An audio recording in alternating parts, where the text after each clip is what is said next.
Time आ गया है UFC 294 की को मेन इवेंट कमारू उस्मान वर्सेस हमजत चिमाएव का ब्रेकडाउन करने का, फाइट एनालिसिस करने का। तो UFC हिंदी में अगर आप पसंद करते हैं और डीप एनालिसिस चाहते हैं तो जुड़ जाइए हमारे साथ। UFC हॉटबॉक्स हिंदी चैनल को सब्सक्राइब कीजिए। देखिए, कमारू उस्मान और हमजत चिमाएव की फाइट पहले ही हो जानी चाहिए थी वेल्टरवेट डिवीजन में, लेकिन सिचुएशन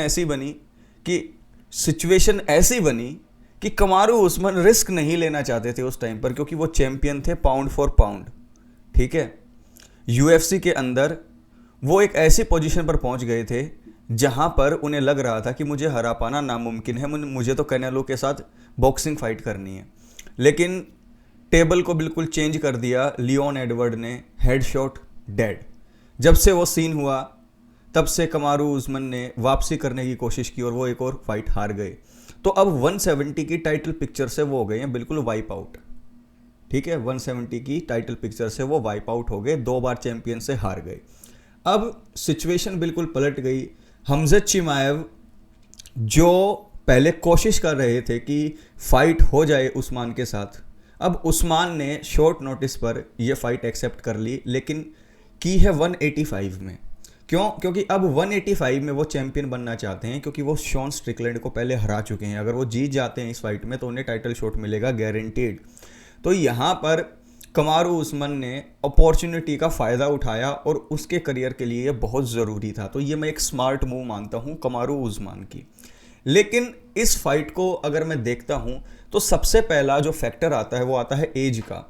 हमजत चिमाएव को देखोगे तो 29 ईयर्स ओल्ड हैं, वहीं उनसे 7 साल ज़्यादा उम्र है कमारू उस्मान की 36 साल। किसी भी फाइटर की जो क्रीम लेवल का होता है उसका प्राइम अगर आप देखें तो 35-36 लास्ट होता है, लेकिन अब वो अपने करियर के स्लोप पर आ चुके हैं, ढलान पर।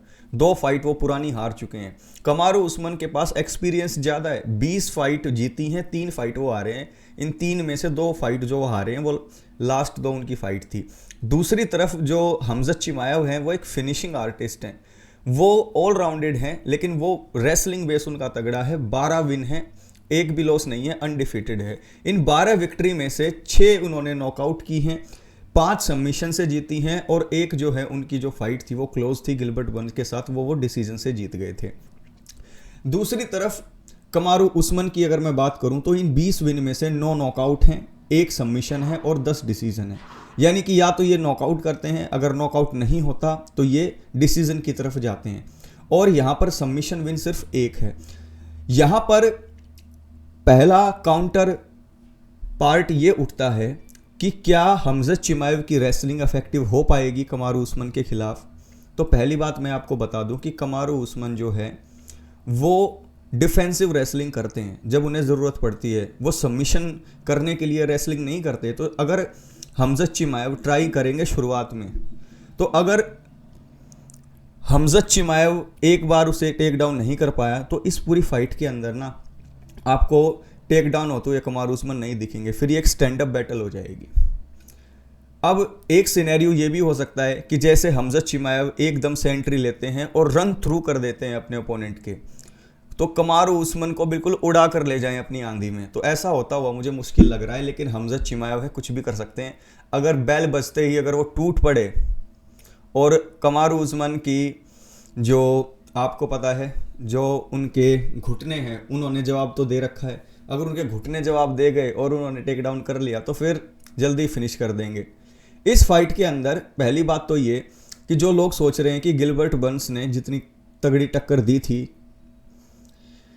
चिमाएव को, उस्मान ने तो हरा रखा है बर्न्स को, तो उस्मान तो और ज़्यादा तगड़ी टक्कर देंगे। तो पहली बात ये माइंड से हटा दो कि वेट क्लास डिफरेंस कुछ नहीं होता। वेट क्लास में बहुत ज़्यादा डिफरेंस पड़ जाता है, कंडीशनिंग में फ़र्क पड़ जाता है, वेट कट कम करते हैं हायर कैटेगरी वाले। तो ये 185 में है फाइट, तो 185 के अंदर जो हमजत चिमाएव होंगे वो साइज़ में भी बड़े होंगे, उनकी बॉडी भी ज़्यादा थिक होगी, फ्रेश होगी और उन्हें वेट कट भी कम करना पड़ेगा। और कमारू उस्मान के लिए ये एक अननोन टेरिटरी है। 185 में UFC में पहले फ़ाइट कर रखी है हमजत चिमाएव ने, लेकिन अब तक जो है 185 में कमारू उस्मान ने फ़ाइट नहीं की है। तो ये एक एडवांटेज चिमाएव के पास हो जाता है। 7 साल का फ़र्क हो गया एज में, ऊपर से घुटनों की इंजरी उसकी इतनी ज़्यादा है कमारू उस्मान की, तो घुटने तो उनके लगभग जवाब दे चुके हैं, करियर के अपने लास्ट ढलान पर हैं, डू और डाई मौका है उनके लिए। अगर ये तीसरी फाइट वो हार गए तो वो एक बड़ा गैप लेंगे। तो यहाँ पर इस फाइट के अंदर मुझे जीतते हुए दिखाई दे रहे हैं हमजत चिमाएव। लेकिन क्या एकदम से हमजत चिमाएव जीत जाएंगे? कोई भी उन्हें थ्रेट नहीं है। तो देखिए वहाँ पर भी थ्रेट है। सबसे पहला थ्रेट ये है कि हमजत चिमाएव की तैयारी कैसी है, क्योंकि अभी अभी उन्होंने पता है अपनी पुरानी टीम को छोड़ दिया, स्वीडिश जो उनकी टीम थी ऑल स्टार, उसको छोड़ दिया। तो अब जिन नए लोगों के साथ वो सराउंडेड है, वो कैसे उनको मैनेज कर रही हैं, कितनी उनकी प्रिपरेशन है, कितने वो ऑन द पॉइंट हैं, ये देखने की बात होगी। दूसरे उनके साथ दिक्कत ये है कि एक ले ऑफ बहुत बड़ा हो गया है, रिंग रस्ट हो जाती है। जब तक फाइटर जो है फाइट नहीं करता तब तक जो है चीज़ें बहुत चेंज हो जाती हैं। तो वो एकदम से इतने दिन के बाद दोबारा से जो है ऑक्टागन के अंदर एंट्री लेंगे तो किस तरीके से उनकी कंडीशनिंग होगी ये भी देखना पड़ेगा। और दूसरी बात ये कि अगर वो टेक डाउन नहीं कर पाते हैं तो स्टैंड अप के ऊपर कमारू उस्मान की बॉक्सिंग ठीक है, बहुत अच्छी है, क्योंकि होरे मासविडल को जिस तरीके से वन पंच नॉकआउट कर दिया था तो इस तरीके से वो हमजत को भी कर सकते हैं। लेकिन मेरी गट फीलिंग क्या कहती है? मेरी गट फीलिंग ये कहती है कि यार ये राइट टाइम आ चुका है जब हमजत चिमाएव को चैंपियन बनना चाहिए और वो हराएंगे कमारू उस्मान को। This is my pick. वो कैसे हराएंगे?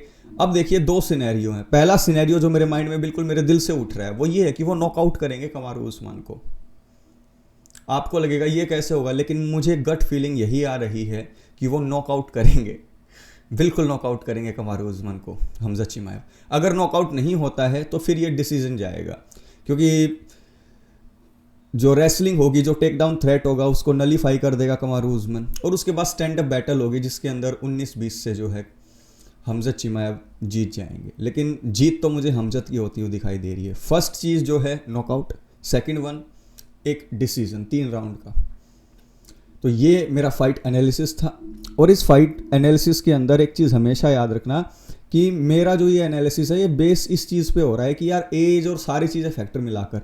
और दूसरी बात ये भी है ना कि यार कमारू उस्मान इतना जो है सबमिशन थ्रेट पैदा नहीं करते, और मुझे लगता नहीं कि कमारू उस्मान नॉकआउट कर पाएंगे हमजत को। वैसे तो पंचर्स चांस सबका होता है, फाइट गेम में कुछ भी हो सकता है, तो ज़्यादा चांस तो मुझे चिमाएव के लग रहे हैं। अगर आप देखोगे तो फेवरेट भी चिमाएव ही हैं बैटिंग ऑड्स में।